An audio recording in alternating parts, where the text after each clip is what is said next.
You're now listening to Sound Talent Media. Check out more shows at soundtalentmedia.com.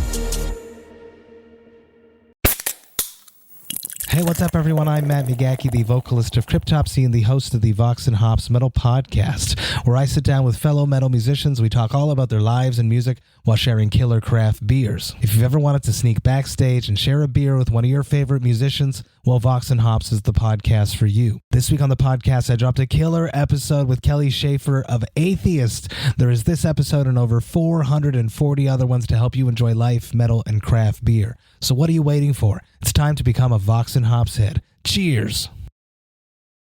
Hey, what is up, folks? Thank you for tuning in to this episode of the podcast. As you know, I really appreciate it. Thank you for spending some time with me.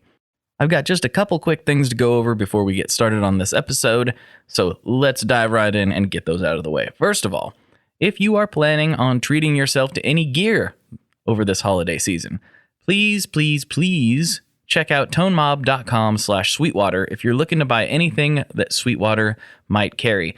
They really have been a huge support of this show here recently, and they've shown a lot of love, and let's show them some love back. Plus, every time you use that link, a little bit comes back and helps the show in a pretty impactful way. So if you're going to be buying from them anyway, please remember tonemob.com/Sweetwater. Additionally, if you're buying some things that they don't carry, because let's be honest, they don't carry everything, you can slide over to reverb.com. You go to tonemob.com/reverb, and any shopping you do through that link will help come back and support the show as well. Okay, with that business out of the way, here's something kind of fun. If you listen to the last couple episodes, you might know that I'm doing a thing where I'm texting people. That's right, you can text me at 503-751-8577, and on that platform, that is where we'll be discussing all kinds of different things. So I've sent out recipes, I've sent out apps that I found helpful with business and just day-to-day finance stuff. We're doing a project over there with my friend Devon Blue, and if you have not heard his most recent episode, go back and check it out. One of the things we'll be documenting and talking about on that text thread is a journey we're taking with his musical project, Boy Indigo. And we're going to be exploring some concepts, some experiments, some ideas, some different things to try that I think might help out independent musical artists in 2020 and beyond. So we're going to be talking about that over there. We're going to be documenting a lot of that stuff and showing people what works. And also, at this point, I can still reply to everybody. There's a lot of people that have joined, but I can still reply to every message that I get. And again, that number is 503-751-8577. If you want to come along for the ride, sidestep these algorithms and all that stuff that kind of control the conversation that we have these days. This is a little bit of an attempt to take some of that back. So let's get into this episode. I'm really excited to share this with you. A lot of you know I'm a massive Lucero fan. I talk about it in a little bit more detail on the episode. So I'm so stoked to talk to Brian Venable. He's a super cool dude. I really enjoyed hanging out with him. We had such a great time, and I think you're going to enjoy this episode. It's a lot of me fanboying. It's a lot of us just talking about random nonsense. So hopefully you enjoy it. Have fun.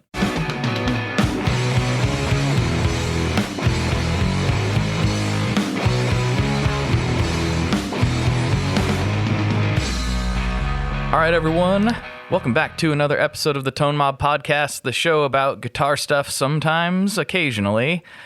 Today, I have the great pleasure of talking with Mr. Brian Venable of Lucero. How y'all doing? Dude, this is exciting for me. I know this might be hard to wrap your mind around, but we are a Lucero household around here. For real. My wife and I, before we were married, a long time ago, 12 years ago, we had an Atticus Dragging the Lake compilation. Oh, wow. Yeah. Bike Riders was on it. That thing got a lot of traction. and we were like, the rest of the bands were cool, but it was all kind of the same idea of like pop punk emo thing. And we were like, what is this? This is different. And immediately just dove right in, like going. And this was back in the day we like went to record stores and rifled through CDs and whatever, and just like I loaded up, man.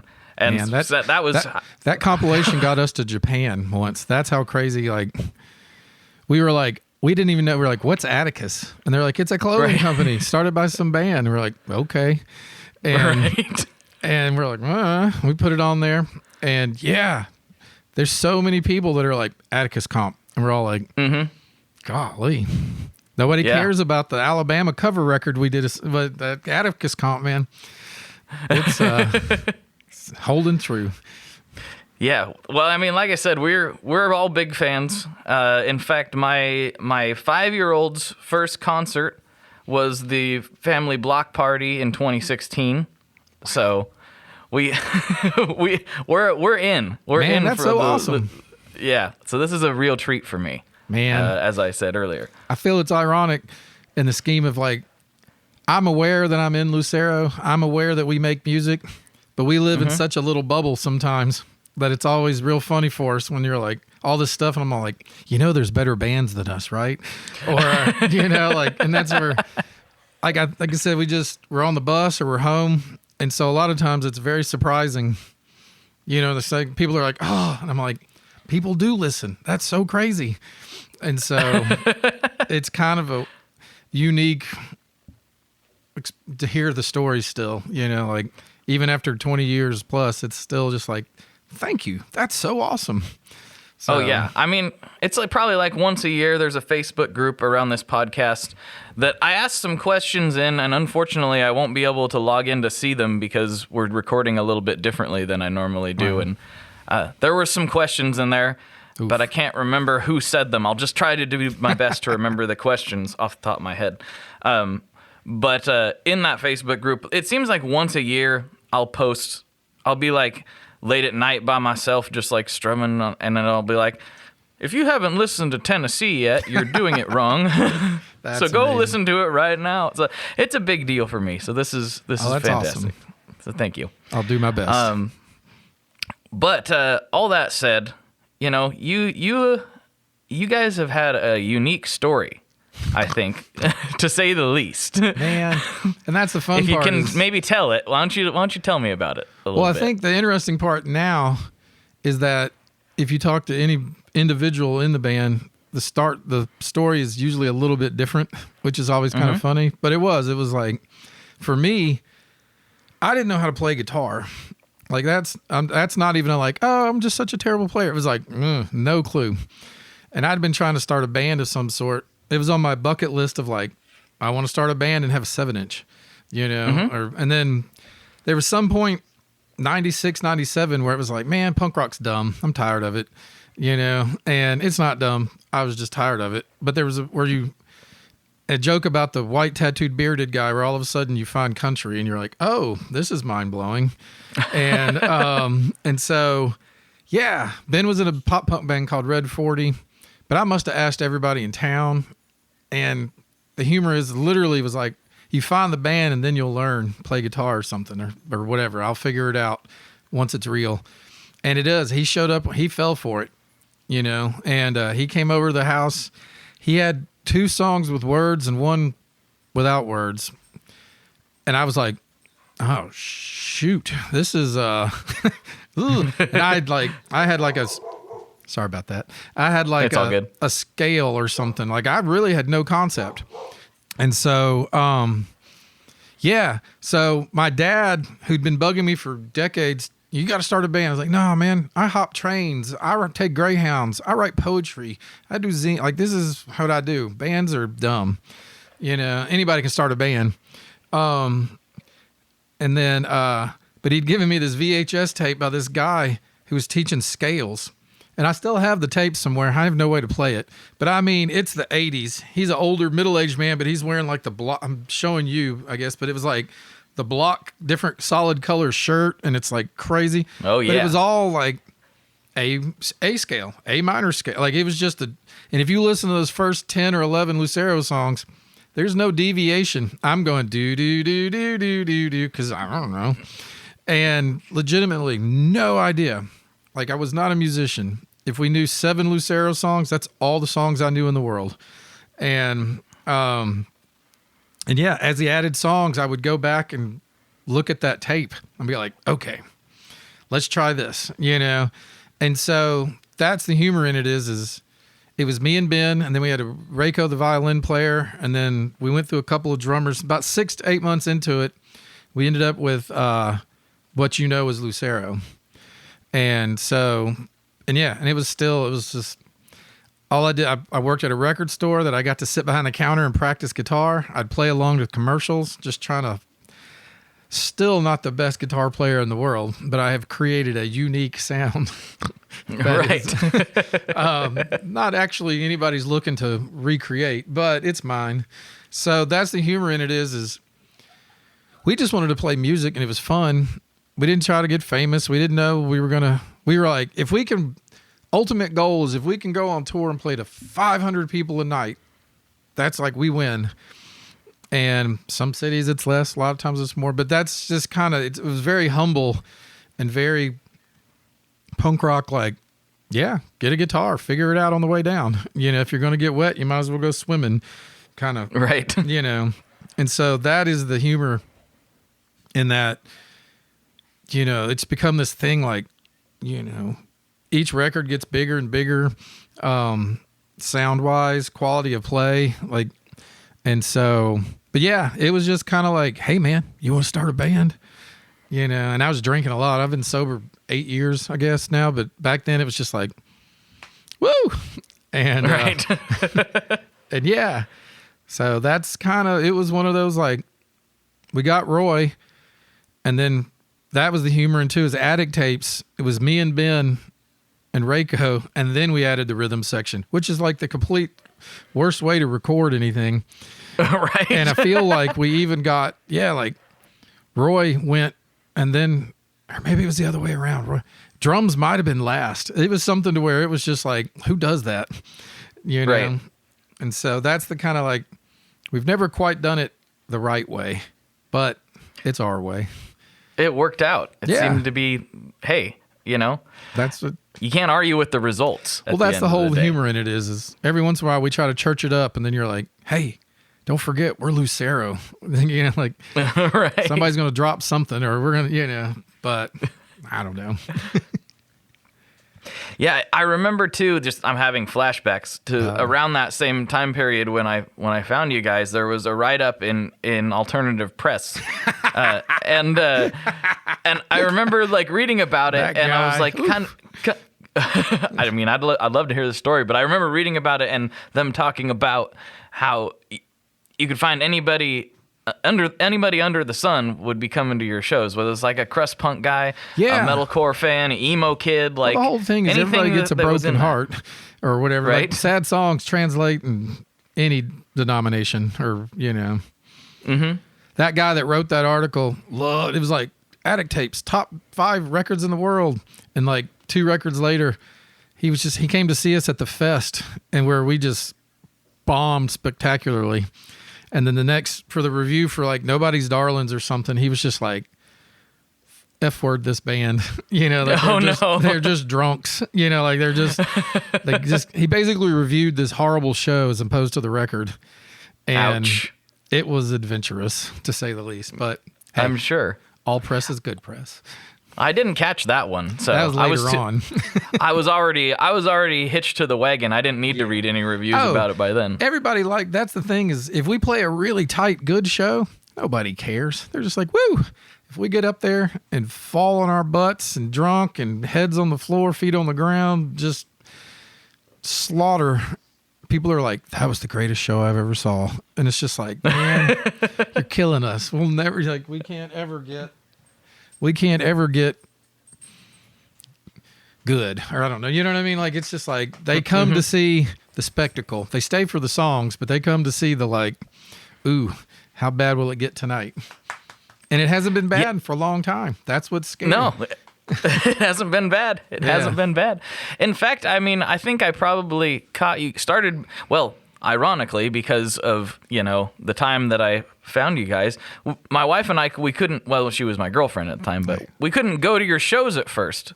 We were too young. That's fine. I used to sneak so many people in the back. I get plenty of people in their 30s now that are going, man, thank you so much. Like, you let me and like 6 of my friends in through the back door, snuck us in. I'm all like, hell yeah, I guess. Like, I guess. well, no, just feel bad. You know, you're like, well, I try not to break that many laws anymore. And if you get drunk and get kicked out, I'm the one that gets trouble. But yeah, we never did all age shows. Like it's odd that we did punk shows and we did a few of those. But once we went touring, it was we were a bar band, you know? Mm-hmm. We did that Against Me tour and we played a lot of all ages and, you know, in spaces and venues. But as a whole, people, 18 or 21, you know? Mm-hmm. So. Yeah.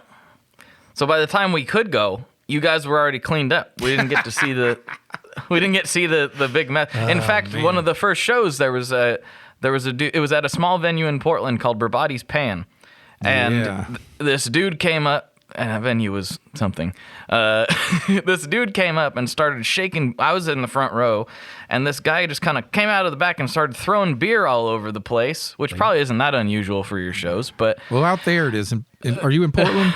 I'm in Portland, yeah. Yeah, Portland had a very docile crowd, which was unusual for us. We they don't like us. Everybody loved it. They just didn't throw beer like Louisville or swing off the railings like Philly. So it was so if you saw somebody throwing beer, they were probably from out of town or saw it on the internet. They must have been, because they were just dumping it all over me, and I was just like, hey, I'm trying to I was like, do I have to fight this person? Yes, what's going on right now? You do. That's unfortunately, yes. I mean, he kind of got told. He kind of got told, that's not what we do here. We played Hawthorne Ballroom or something. I can't remember the name, but somebody Hawthorne came Theater, in, and these kids from Philly put on their bandanas and just were tornado wreaking havoc, because that's what Philly was. And they happened to be in town. They were like, we're going to see Lucero. And they got in there and they got kicked out 3 times. And, you know, sometimes you have to stop them or talk to them afterwards, where you're like, hey, you kind of got to read the room, man. Right. Cincinnati might be a shoot show, you know, but Portland's going to be kind of if nobody's jumping around, don't jump around, but don't try to stand. We played Columbus in a basement, and then the whole entire basement was just going crazy. Punk kids. That was the predominant at that show. Like you were talking about earlier, all the different types. And there was this poor old couple, younger, looked like they liked Wilco and had khakis on, and they were getting hammered, and they wouldn't move. It's sometimes it's hey, just go to the back. And that guy was just hell no, you know? Right. And he started trying to fight people. He grabbed my friend Leland by the throat, you know, I'm just freaking out. And it's just I know you're frustrated, but you're it's like standing in your house in the middle of a tornado, getting mad that your house is getting torn up. You're so that's funny. But that's how most of those fights are. You're just trying to watch the show and somebody's pouring beer on your head. And after the third time, somebody not unlike yourself would turn around and punch those people in the face. And then it's on like Donkey Kong. Yeah. Portland's interesting because it is for guys like you, it would be a little more of a chill show. It's very genre dependent. You go to a hardcore show in Portland and I can only imagine. It's ugly. Yeah. It's ugly, you know? And so, but I feel like for whatever reason, this city's very good about compartmentalizing. Yeah. That's the beauty of growing up in Memphis to me, was there wasn't enough people to compartmentalize. You know what I mean? Mm-hmm. You'd hear about Chicago where it's 8,000 people going to a ska show or to a metal show. And you're like, right. Well, damn, they're lucky. You know, it's everybody. I didn't like Annie Scene, but I'm going to go see Annie Scene because you go to every show that comes through town. So that was always the thing, is Memphis never had, which translated to creativity and stuff. But yeah, is the El Corazon, is that in Portland or Seattle? I believe that's in Seattle. Okay. I feel like it might have been that Pan's Labyrinth. Me and Roy Berry got kicked out of the Pan's Labyrinth, I think. Mm-hmm. We got into a fight with each other, like a fist fight, after the show. Really? I was calling him some dumb name that he did not like. And it was harmless. I don't even remember, but it was just Bubba. It was just something we were drunk, and I was just shut up, Bubba. Bubba. I don't think it was Bubba, but it was something like that. He poured beer on my head, and I punched him in the face. And then security, man, they just were gank out. And it's like, we got stuff in there. And they're like, y'all can't come back in. And then we made up and we're like, we don't have to load out. So this worked out for the best. But yeah, That's awesome. it's I don't know. It's an interesting. That's the humor in it as well. For me, is I listen to free jazz, dub reggae, weirdo and experimental. I don't listen to anything that even remotely sounds like Lucero anymore. You know, and but we've done it so long that we're not the drinking, cussing, fighting band as much anymore. But since our back catalog, there's so many. The people that were there want to go to our shows to relive their glory days. The people that were too young only heard about the glory day. Like, they all still think we're like, Ben doesn't really wear a lot. He wears white T-shirts, but he likes dress-up shirts now. You know what I mean? Like, he's married, lives in Ohio, and has a family, and is kind of a dad, and just, you know. And I look like a French sailor most of the time. You know, like, it's just, that's the humor in it is yeah, like, we're not this hard drinking, boozing Southern rock band as much, you know, and so that's kind of the fun. We're living for people, and I guess we're living this past life for people. That's kind of odd. There we go. Well, it is. It's also interesting though, because from like perspectives like me, I've been a fan of the band so long and followed them for so long that they grow up with you. Because now I'm the dad. Well, hold on a second. Guys! No worries. The mailman comes and they act like they don't see him every day and they're going to try to kill him every time. And it's just like, it's the same guy. One day the door burst open and he just shoved him back in and closed it. And I was like, oh, thank you. You know, but they bark like it's Russians in parachutes coming down in Red Dawn. And I'm like, every time. It's a new experience. But yeah, that's the interesting part. You know, like, we're continuing to making these newer records and different sounds and trying different stuff. And I'm like, man, the days of pearl snaps and beer are so far behind me. But, but that's kind of our legacy, I guess, at this point. I mean, yeah, but I think people who have stuck with you for a long time are always excited to see what's coming. Oh, they next. love it. It's just, that's the humor, is like, Tennessee's always going to be the best record in the world. And we're like, oof, that's so long ago, you know? And it just hit at the right time. Well, that thing is I've heard this story about, like, your favorite seasons of Saturday Night Live are probably going to be when you were a senior in high school. You know, like, you're going to be like, it sucks now. And that's with us. We've done it so long that most people, the first record you get introduced to, or that time period, you know, is usually you're going to be like, no way, man, Women in Work. And it's generally like, you just discovered it, your girlfriend left you, something, you know, this or that. And so that's going to be and it doesn't matter if it sounds good or bad, that's when it meant the most to you. So yeah, that's been talked about on this show a few times, that there's I'll have to send you the article if I can find it again. There is scientific evidence for that period of your life and music in particular. Yeah. That actually shows that, like, it leaves the lasting impact on your brain. That's why you see all the guys, you know, at the Anaheim NAMM show that all look like they're ex-members of Motley Crue. Oh, you know, and that's the, like, Make America Great Again, rock and play guitar. And I'm all like, man, I've discovered this thing called a synthesizer. It's so much more fun than a guitar. Yeah, buddy. You know? And, you know, and it's not but yeah, that's the whole, it's just interesting as we're growing as people. And that's what I'm saying is, like, we live in a bubble. So your favorite Lucero is different than somebody else's favorite Lucero. And we're all just like, why don't y'all listen to Jawbreaker more? Or, you know, like, it's like, I know we're a real band, but we're always just like, oh, there's so many more bands that, why would you get a Lucero tattoo? Thank you, but that's so great. You know, like, we don't see it the same way, which is interesting. I've never seen a Lucero show. Do you know what I mean? I've played all. Right. But that's the, like, so, yeah, some days it's kind of meta where you're just like, it's so crazy.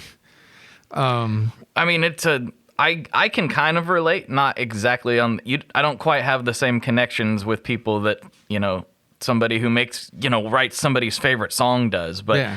And I get messages from people, and now I'm doing this texting thing where people they're excited to talk to email or text or, oh man, I listen to your show every week. This is what I was like, but there are better podcasts. Well, no, and that's the thing. It's crazy. And that's the beauty of how you're doing it and how we did it. It's like, you're not doing it. Like, you didn't do it to get famous or what, you know what I mean? No. Or get paid or get it. You were like, I like this and I want to talk about it. I want to hear more people talk to me. I run my mouth constantly about new things because that's how you learn, you know? And I can only imagine how much you've learned, you know, and shared and whatever. But yeah, that's the beauty of it is when people appreciate it, you're just still a little bit stunned, you know, like, Yeah. oh, so You're like, I'm doing my best, but yeah, you know. and that's good. As long as you're always thinking somebody else's, there's better ones out there. I feel like you're going to continue to strive to do better or to still create, or I don't know. You don't plateau Right. or you don't expect it or something. That's kind of awesome. So let's get maybe to somewhat on topic a little bit, or we don't have to. But right. I do want to know a little bit because we talked before we started recording about your kind of gear philosophy is like get whatever's widely available because you're on the road, or you were on the road all the time. I have to imagine that played into that. I feel like we were saying earlier too, is like I am starting to develop a few things, but yeah, forever it was like I don't need a boutique amp. I need a Fender Twin. If it blows up, you get another one. My pedals of choice were the Boss White Tuner and the Overdrive, the Green Overdrive. The Green Overdrive, The Tube Screamer. and that was it, you know. And maybe hold on 1 second. No worries. My time. I'm gonna beat y'all to death and say you got hit by a car. Stop doing that. Stop. I'm not gonna say they got hit by a car.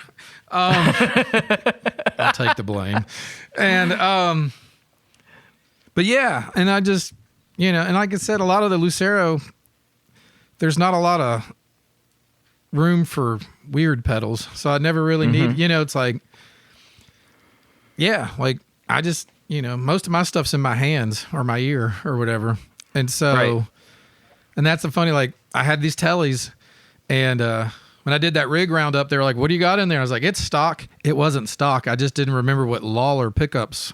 I didn't remember the name. So instead of trying to, you know, my producer at the time was like, nope, you need to go here, he called somebody and Lawler pickups appeared in my guitars. I can't tell the difference, you know?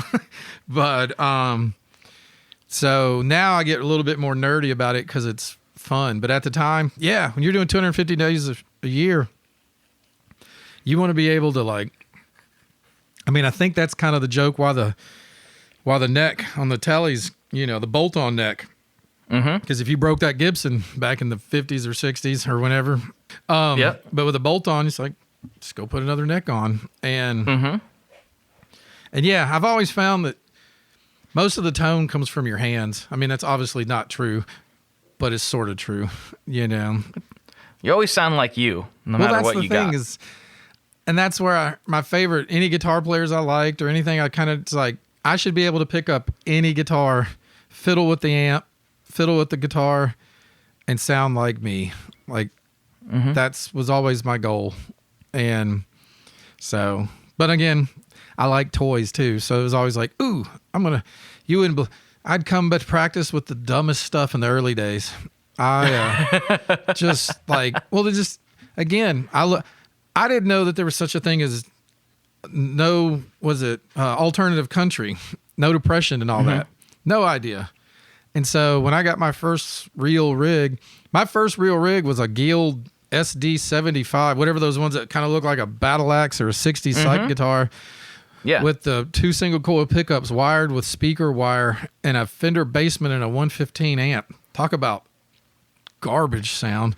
But I went and traded and did stuff and ended up with a Japanese telly and a 70s Fender Twin, because that's what country people played. You know, like, I don't know.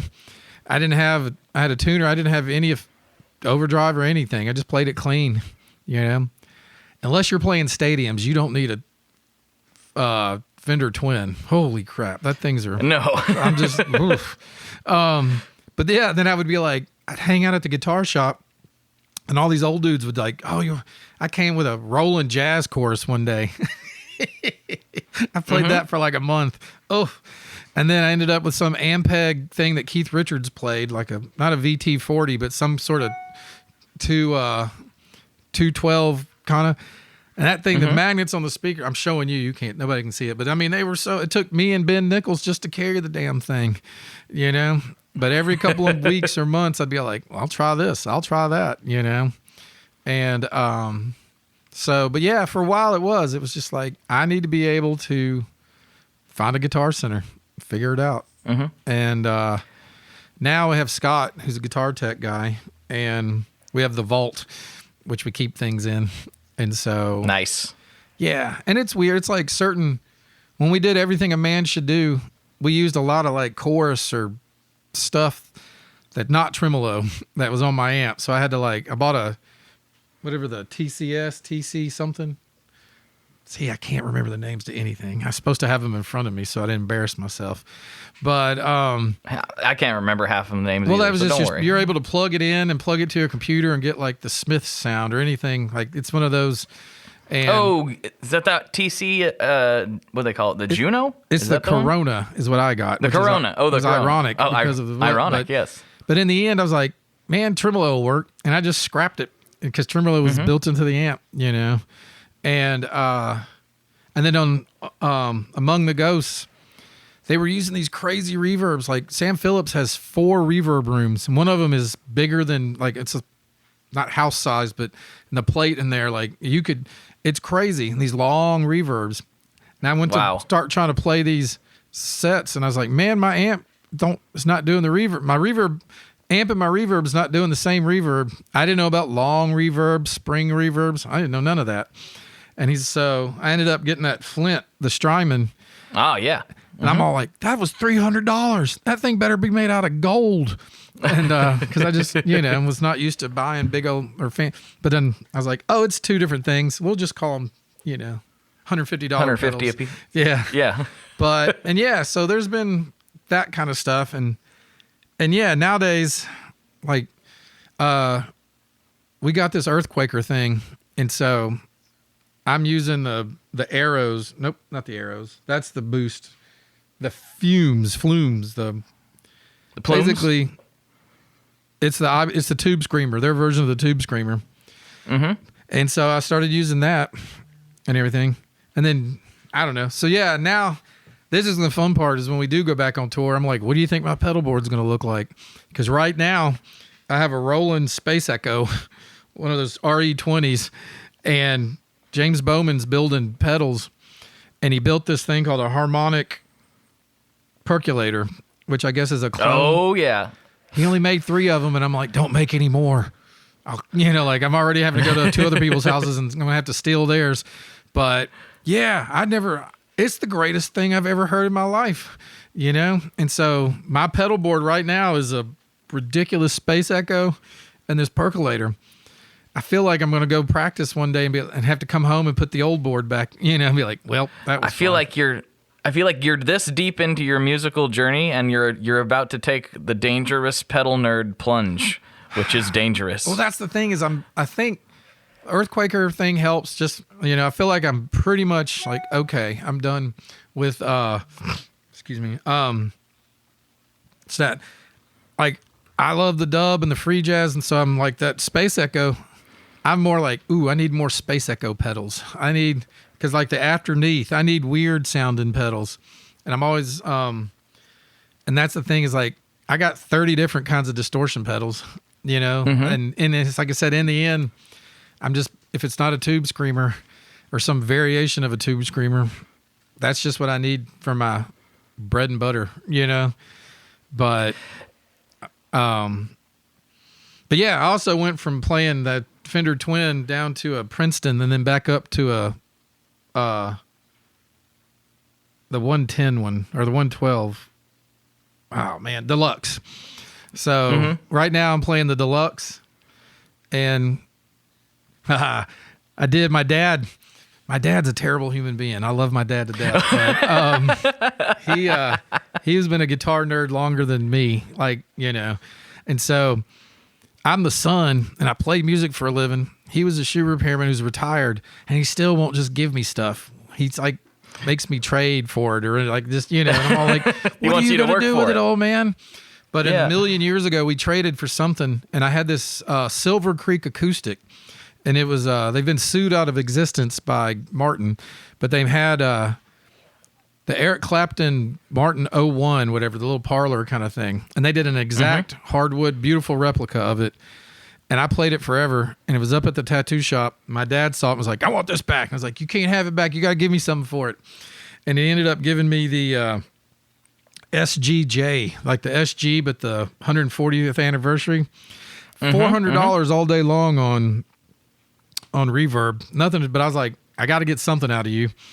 And I went in there and changed. I mean, it's just funny. But I have a friend who works at Gibson, but the Memphis plant closed and had to move to Nashville and stuff. And I guess, this is where like, do people get in trouble if I tell these stories? But basically, they build these guitars, and if, say, Joan Jett or Ricky Rocket or whoever, I don't know, come in, they're going to have their own pickup. I think Ricky Rocket's a drummer. But I was like, I don't know Ricky Rocket. I think he's the drummer for Poison. But but they have their own pickup deal. So they take out the existing pickup, the Gibson pickup, and put in their pickup.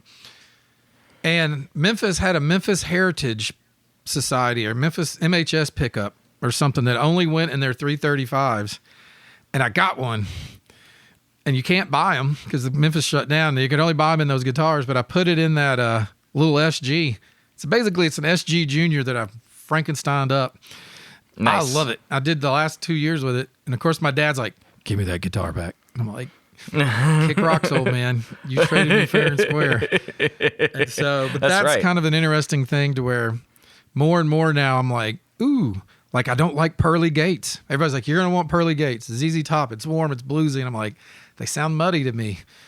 Again, I don't know if I'm right or wrong, but that's just, And with the Lucero, I need it to be kind of warm and crunchy, but not heavy metal crunchy, but not, and so it has been lately. I've been like, okay, I've been exploring flat wounds. I put flat wounds on the telly and, cause I have this Agile. I don't know if you're familiar with those guitars.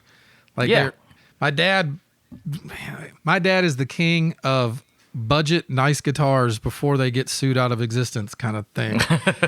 And so he was buying these Agile Les Pauls with like ebony fretboard and one piece head, like all this amazing stuff. But like, and so, so now I have this, they call it the Cool Cat, and it's basically a jazz jumbo body or whatever. And it had flat wounds. Hold on. I think it's like 3.5. It might even be 4. I mean, it is not I don't play it live for no amount of money, but yeah, so all of a sudden I was goofing with that, and I put some, I'm pointing at things you can't see. I put some on the telly to take the single coil but darken it because I can't abide. I don't like what are the P90s? Can't stand them. Oh man, I know. Not a P90 fan. And it's because I'm such a black or white or left or right. Like either it's got to be a humbucker, cha-cha-chang, or chink, chink, chink. It's like the P90s from everybody's like, no, that's the greatest pickup in the world. I'm like, man, it's like having the lights half on and half off. It drives me nuts, Maybe one day I'll get one. I've tried them. But that's the thing is putting the flat wounds on that telly kind of warms it up, which I imagine so that's the thing is I would have never found this on the road. I'd have gotten up, I'd have played the same setup I've played for the last 20 years in some variation. But now that I'm home, it's like, what happens if we do this? What happens if we do that? So Especially because you've been getting into this, what did you call it before we started recording? The horror dubstep record that you've been making yourself? I'll send you, I did my first solo record. It's 9 songs, 30 minutes. And for me, it's kind of like, I don't know, it's a little Willie Mitchell. It's all instrumental because that's what I do. But it's a lot of kind of R&B, soul, like old 60s soul. And then all of a sudden it'd be like a New Order song or whatever. And in between that, I'd get bored or I was doing something. I was like, ooh. And so I found that I'm less a songwriter and probably more of a composer. You know, like I don't write words, I write pieces of music. And that's just right now what I'm doing. But yeah, so I made this one song. It was kind of funny. I discovered the bells. So I had bells and it had this stuff. And I was like, man, this is like 3-6 or Ghetto Boys. This is some horror rap stuff. Like, oof, this is awesome. And that just led me down while I was working on something else, I'd be goofing off. And I did a 7-song horror trap. It's an imaginary film soundtrack. Oh, the horror. The soundtrack to the imaginary film. And it's all... Nice. 808 sounds and, horror movie guitar stabs and the bass gets crazy. Yeah. And I even did a love theme, which is hilarious. Love theme. And so, yeah, like that's, and again, it's like, I've been learning keyboard. I never really knew how to play any kind of piano, but except for the white keys, which is like power chords basically. And now all of a sudden I'm like, ooh, I can play the black keys as well. Like I'm making actual chords. And so that is one of the silver linings to being home for a year, basically, is that all of a sudden I give a crap about what I do for I play music for a living and I don't know anything about recording. I don't know anything about pedals or tones. I should look into that. How about, and so now, yeah, it is. It's definitely a rabbit hole. I am full nerd on like, ooh, what does that do? What is that? Like, I didn't buy it and I didn't think anything, but like the Death by Audio Earthquaker, that Magic Box or whatever, there's some new pedal that they released. That thing sold out in 10 minutes. And it was gone, yeah. From all the demos, I'm all like, that's something that I want. So I'm like, I'm going to wait till somebody gets poor and has to sell it on. So, but yeah, it's just interesting learning to record. And in recording, I'm learning about sounds and tones, which forever I was like, I like playing live, man. I like getting up, sweating, banging it out, and being like, woo, all right, see you next week. And now it's kind of like, oh man, this is what all you nerds have been doing forever. Yeah. It's real nerdy. It is. It's always been my favorite part. I mean, granted, I didn't really play live like hardly at all. Yeah. Very, very, like high school battle of the bands, a couple backyard things here and there. Just was never really my favorite thing. But the studio and playing with all these effects and getting real, it's where my brain is and my heart is for whatever reason. Yeah, and that's where I'm trying to put my brain now. Because for me, forever, I love the like Buddhist sand painting aspect of it. You play it, you throw it out there. Now with everybody in cell phones, whatever you do, bad, good or bad, is out there forever. But for a while, it was like off the cuff. It was spontaneous, and that was awesome. Going in the studio, they're like, "Okay, do it again. Okay, do it again. All right, do it." I'm like, I'm gonna kill everybody in this room. Like, can you not piece it together? Like, why am I? And they're like, and that was.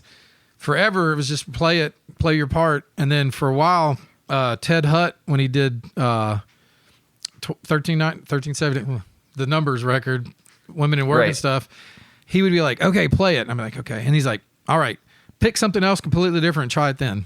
And he'd have me play it 5 different ways. And I'm like, I wrote the part. There's the part, And he's like, no, get creative. And I'm all like, I did get creative. And I would just get so frustrated where I just couldn't, it wasn't, I was like, man, I'm here. One take Venable. I'm here to knock this out. You know? And everybody else loves the studio. And I was just like, but now it is. I get up in the morning. I make him he gets ready for school. He's homeschooling or whatever, the distance learning. By 7 a.m., I'm setting up drum tracks or I'm doing something. By the end of the day, I'll have a song. Sometimes 2, And that's awesome. Yeah. And it is. It's just I'm like, ooh, it's really hard. Tambourine. Really? Man, I broke one. I stomped it to death and had to go buy one of those like real hard plastic ones you can't break when I get angry. But yeah, like that whole chicka, fast or slow, like, yeah. Well, that's not something I've played tambourine a handful of times, but I never really thought about it. It was just like, let's just try this as an accent piece. I definitely have gotten mad enough to throw guitars, but I don't think I've ever been mad enough at a tambourine to smash it. That's a new one. Well, it's just you almost got it. And again, I don't know how to punch in. So if I don't get it, you got to start over again. A lot of the stuff I'm looking at is because I use drum machines. There's not a full drum setup. So sometimes you want a little, that's the percussion. So you kind of, seriously. They're part of the show at this point. I'm going to drive. Okay. I'm saying I'm going to drive them down the street. I'm going to leave them somewhere. If they come home, they live here. If they don't, oh well. I'm not going to do that. But we think about it sometimes. All the time. But yeah, I don't know. I'm just rambling on. You got any? I mean, that's what we do here. Okay. I'm just letting you know. I'm trying to remember. I'm really racking my brain. I should have looked at this before we started because now I can't switch gears. But I'm trying to remember. Oh, yes. One of the questions from the group you've already answered, which I was very curious about, which was you said you didn't play guitar before you started. So that was that was an interesting one. But then the other one I do remember off the top of my head is who asked that question? John Schick Jr. asked that question. I can remember. He wants to know what I believe the question was, what your favorite tattoo is. I hope my brain's working. On me or in general? On you, yeah. Man, I don't know. That's the humor in it at this point is I still, like, them days in the shower, I'm all like, oh, damn, when did I get that? Right. You know, like, it kind of was an accident. I'm 70, 80% covered at this point. And so that's like my business part owner of a tattoo shop, and my business partner, Brent, tattoos me every once in a while. And when it was before pre-COVID, I'd just be sitting around and be like, ooh, I want a Juju chicken foot because Dr. John died today, or I want this, or I want, and I still find them because they happen so quickly that I forget I got them. You know, like, and I think that's one of the funnier parts is when I'm up there hanging out, there's people that are like, put so much thought into these tattoos. They're like, oh, yeah. And I'm so far beyond that to where I'm all like, oh, you want to test some ink? Tattoo something on me, And it's just, I get tickled and I try to be real supportive of watching people because they like, oh, it's the feathers are from my family. And that they just build so much into it. And I'm like, hey, tattoo a curse word on me, or just it's like, so at this point, I don't know. It's less about there being a tattoo and it's more about like, what was I doing then? What was, cause it is basically it's a map of time, I can tell you where I was for most of them. I can tell you a funny story about most of them, so that's a long answer or reply without an actual answer. I don't have a favorite one. Let's just say that. I like them all equally. Yeah, see, I'm the guy who's always wanted a tattoo, but I can't commit. Just like I can't put together a permanent pedal board. I can't commit to a tattoo. Well, that's the thing is you shouldn't have to. And there's a commit. I guess that's the whole joke is even when I didn't have that many, after a while, you don't see them no more. Like that's like, I don't know. I don't have a fear of permanence. I guess that's the, like, and again, once you get one, you're going to add two more and then, or like, it's not addictive necessarily, but you're like, you just got to get that one out of the way. And then you're down, like, oh, I'm going to get my kids' names or I'm going to get my wife's name. And you're like, yeah. And like I said, 3 down, you're going to be like, I want this eagle with these missiles coming out of it. And, like, you're like, anything, what's cool, what's crazy. And so there is a window of like, okay, this is permanent on my body forever. I swear to my time. Who's here now? Hold on a second.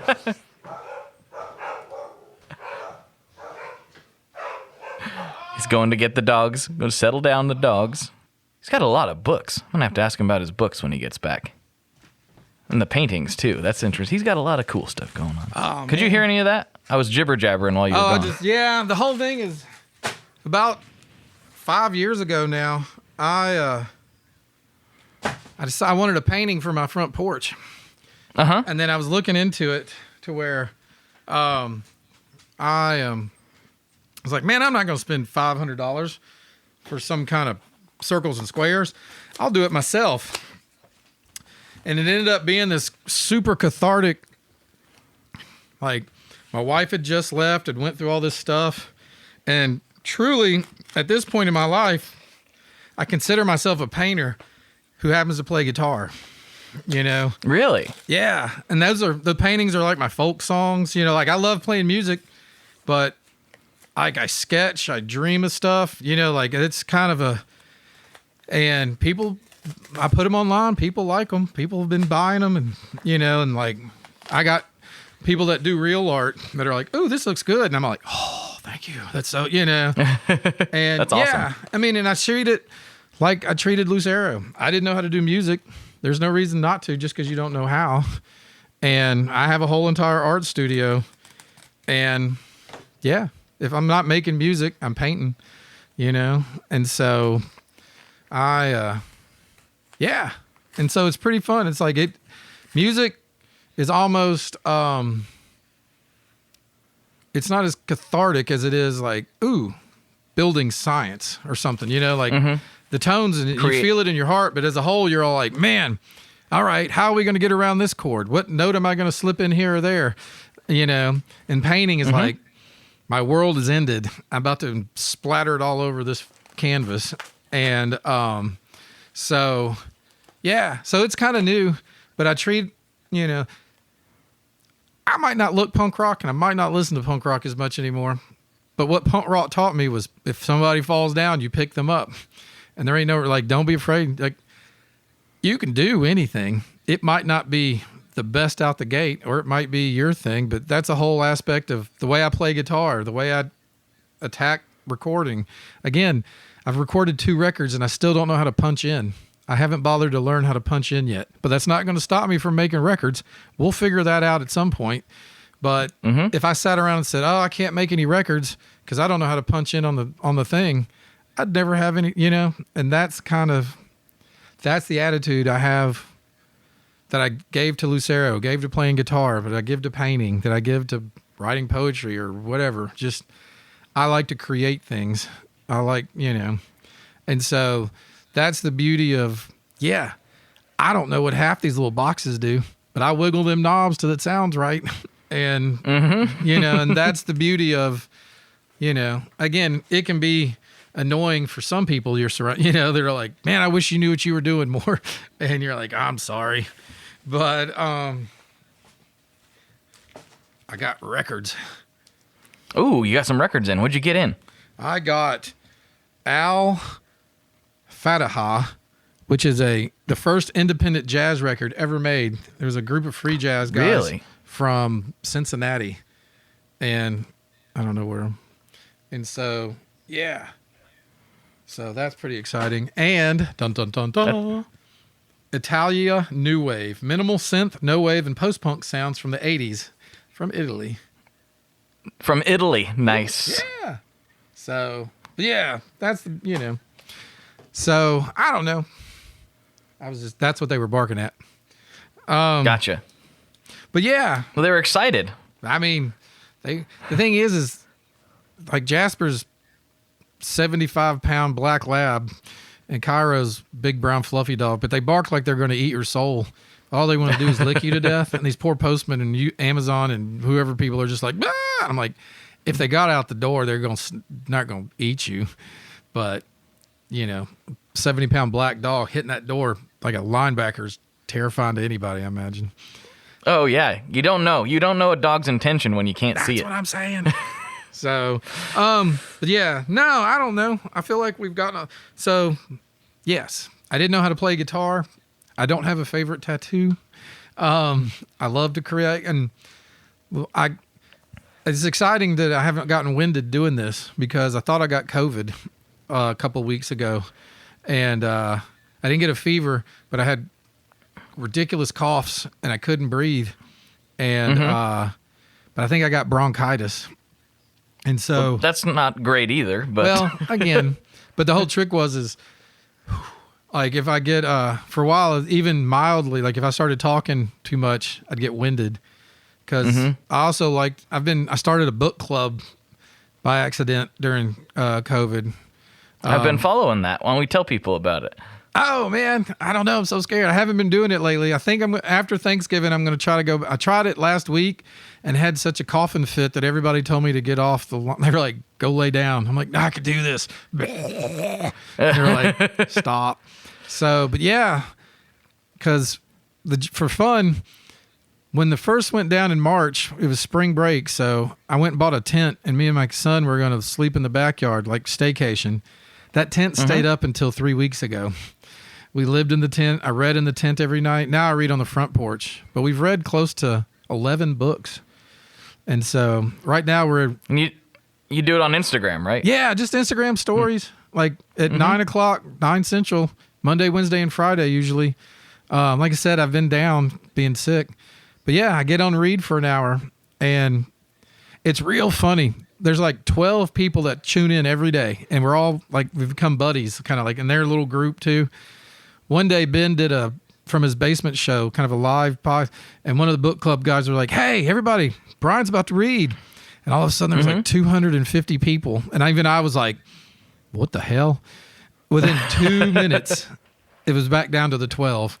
There was 240 people were like, he's just reading. I don't understand. He's not playing music, or he's not, And every once in a while, you get a rando that's like, hey, man, women at work. And I'm like, yep. We're reading Deadwood tonight. This is not necessarily Lucero. This is Brian from Lucero reading Princess Bride or reading, And so, yeah, it's been fun. But yeah, it's cool. It was something. I've enjoyed it. I didn't tune in for every episode, but I definitely tuned in for a couple of them. Yeah. And again, I think in the early days when everybody was in shutdown, I did it at 10 o'clock at night. And it was like bedtime stories, And I was also trying to stay away from everybody's live streams. I didn't want to be like, oh, Chuck Reagan's playing, but Brian's reading. I'd be like, they're all going to see Chuck. But I didn't want to, I was like, I'll read after Chuck plays. That'll be the you get liquored up, you yell at the TV, then I'll read a little bit, you pass out on the couch. It's a nice way to wrap up the day. That's the plan. Well, let's see. There's so many things. I could talk to you all day. Honestly, well, I feel like I'm just rambling on. We're getting down to the last couple of minutes of the main episode here, and I got a couple classic questions to ask that I always ask at the end of every episode. But before we do that, I like to this is your chance to kind of talk about whatever you want to talk about. Oh man, I feel like I've been doing that for the last hour. This is the time. Man, I really, honestly, I don't even. Like I said, I've talked about dropping the dogs off and leaving them. I've talked about Italian New Wave. I've talked about not knowing how to play guitar. I feel like I've rambled on. I needed some. So right now, wear a mask. Don't do drugs or do the right drugs. I don't, That's right. We were supposed to talk about LSD and gardening originally. Man, that was the plan. Maybe we'll talk about that on Patreon. Yeah. All right. We'll do the classic questions here. And then we'll wrap up the main episode. But first of all, we got some tones. We got some synth tones going on there. Is that what I heard? It's always nice. Lightning round. So the first question is, and I think I know the answer to this because you talked about it earlier. What's your favorite Boss pedal? Boss pedal? Mm-hmm. Man, that's a tough one. Really, it's my chromatic tuner. Let's just be honest. That's what I thought you were going to say. I don't know. Like, I used to love the compression pedal. And then it's like, again, not knowing how to use it, but the blues driver. And that was a good one. I used that for a long time. Yeah, I don't know. I mean, I've probably had a few different ones pass through if they made weird noises. But I went for a while. I was like, ooh, this blues driver sounds great. I like the blues driver. I think I do. Yeah. And again, I feel like for a while when I wanted to do solos, I got that compression pedal trying to make it sound like David Bowie or something, which I don't even know if that's a real thing. But I feel like I found some kind of setting on it that kind of like did something glamorous to it. But I don't really, you want to see something funny? I do. Let's see something funny. Ooh. This beat up. What we got there? That is an OS2, but it's just real funny. Look at duct tape. It's still got the original box. But yeah, like this is one of the first one when I was like, I don't know. You just get a distortion pedal. Well, this was my first distortion pedal, which is the very first one ever. Well, in Lucero's situation, yes, let's just say yes, because any other time I had one, I didn't know what. Yeah, but it's just funny. My dad gave it to me because he didn't need it, but yeah, I'm just real excited. It's like having old 70s toys. It's like it's still in the box. I do. I like that stuff. It makes it fun for whatever reason. But yeah, so it just tickles me that it's just an overdrive. It ain't nothing special, but it's in the box, and that box has got a lot of love and attention taking care of it. That's right. That's right. Okay, this is the last question. This is where we get a little bit controversial sometimes. People get upset and worked up, and you know, it's just the nature of the question, but we'll see what you have to say about it. What's your favorite kind of pizza? Oh, okay. I mean, I feel like we at the house buy the 3 for $10 Red Baron cheese pizza, and I add cheese to it, and then we put garlic, crushed peppers.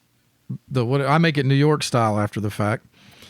It's 3 for $10. I mean, you're eating a Red Baron pizza. It's not the end of the world. Like. So, I mean, I guess if you go out, I mean, you talking toppings, you talking style, you talking...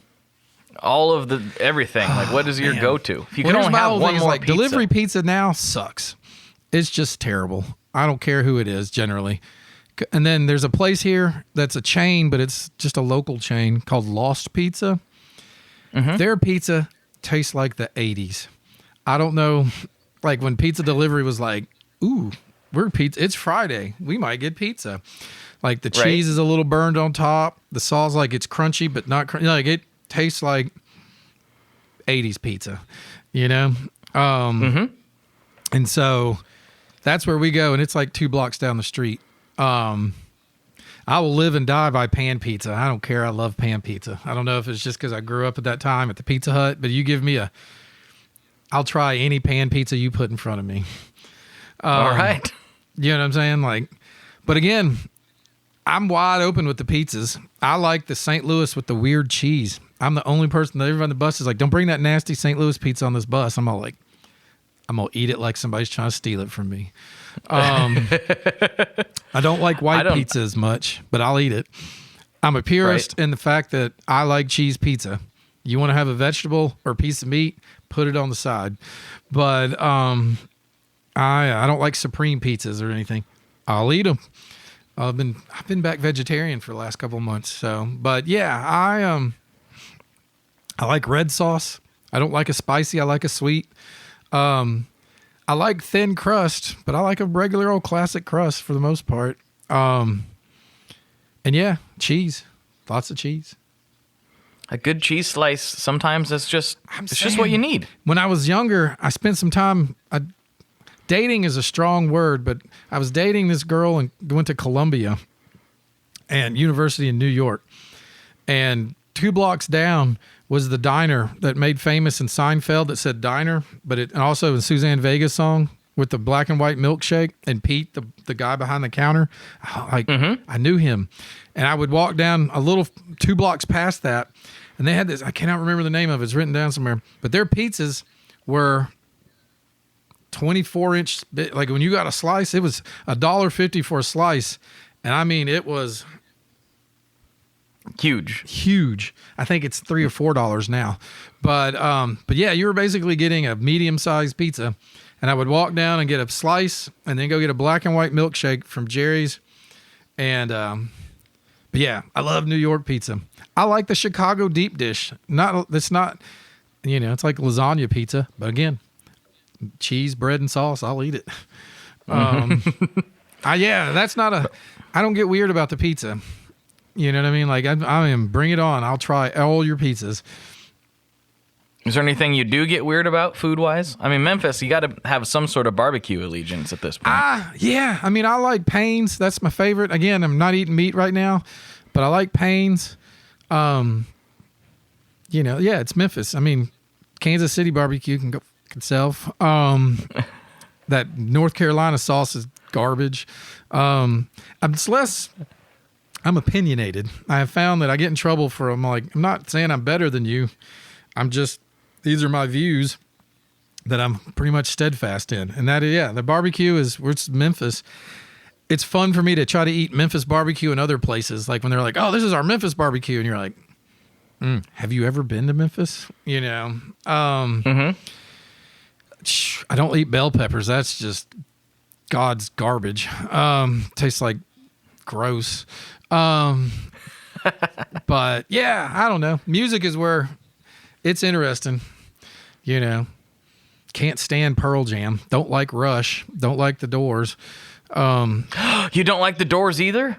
I never meet anybody that doesn't like the Doors. I'm the only one I know that doesn't like the Doors. Here's the fun one. You go, hey, you want to start a fight on the internet? Which is better, Rush or the Doors? Trick question. They both suck. But man, you will see people like pull knives on each other. And I'm just like, guys, stop it. So yeah, I don't know. There's probably all kinds of things that I get real like unreasonably or irrationally like. They just come up and hate Joe Rogan, hate him. And people get all like, no, I'm like, hate Howard Stern. I think, it's like I have this friend named Aaron, and he's a lovely guy. He sings for, oh crap, I'm going to get in trouble. They were like a heavy hardcore band, 90s, 2000s. I can't tell you, he lives in Minneapolis. Ooh, he's going to yell at me because I forgot his band name. He loves Joe Rogan. And now all I do is go find memes that say like Joe Rogan is Ellen for men and that kind of stuff. I just don't like the that's not true though. Well, and again, he's like, no, he has free form. No. I'm like, no. Don't like the Deftones. They're new metal. And he'll argue like Deftones aren't new metal. I'm like, Deftones are new metal. He's like, no, they're not. They're like The Cure, but heavy. And I'm all like, they're new metal, And again, that's just my opinion. It don't make it right. They are new metal. I like the Deftones, but they are new metal. But I'm just saying, they fall under that. They're that whole Korn. Is that it's Korn, right? Slipknot with the face mask. I just think I don't listen to any of it. I was of a certain age when that came out. I was well past listening to That was the joke. Is I'm not even a Henry Rollins fan much. I like Old Black Flag and the first two records, but he said something one time. He's like, man, if I was 15 years old and stuff like Marilyn Manson and Korn came out, hell yeah. He's like, it's like the new punk rock. Like it's the accessible, like if you're a 15-year-old damaged kid in the suburbs, of course you're going to like that. Is angry and crazy, I just happened to be, when I was 15, was listening to 7 Seconds and Youth Brigade. I feel like maybe I got lucky, but I was listening to Metallica before that and stuff. So, but yeah, so there's just I love having friends that I can disagree with. You know what I mean? Like I'm the guy that's like, if you like whatever sports team, I'm going to be like, let's make it interesting. I'm going to go for red, and you're going to be like, right. Why won't you be on my team? It's like, why? I get to, so, and that's just me. And it's not necessarily endearing, and I don't get a lot of friends from it, but the ones I have are good. I like that. It's good fun to have somebody that challenges you once in a while. But you just got to be, I grew up, my dad would rail on me about all kinds of stuff. And so I got a pretty thick skin, or I learned how to like cite your source, or something. So. Oh man. Well, this has been a blast, dude. I'm so glad we got to do this. I'm going to go ahead and wrap up this main episode. And hell yeah. We can slide over to Patreon for the cool kids. All right, everybody. For Brian, this is Blake. And as always, folks, good luck and good tones. All right. Y'all have fun. Do good. All right, folks. I hope you enjoyed that as much as I did. I know I say that every time, but I truly, truly mean it. If you need more and you'd like to help keep this thing going, you can go to Patreon. You go to patreon.com/tonemob. Every week, I'm posting additional episodes with that week's guests and some other content occasionally as well. So if you want to hear an extended version of this conversation with Brian, I think we've got another 45-minute or so over there. And it was epic. It was epic. Patreon.com/ToneMob is the place for that if you are able and you'd like some more content. However, I know that not everyone's in a position to be able to do that right now. Things are crazy all over.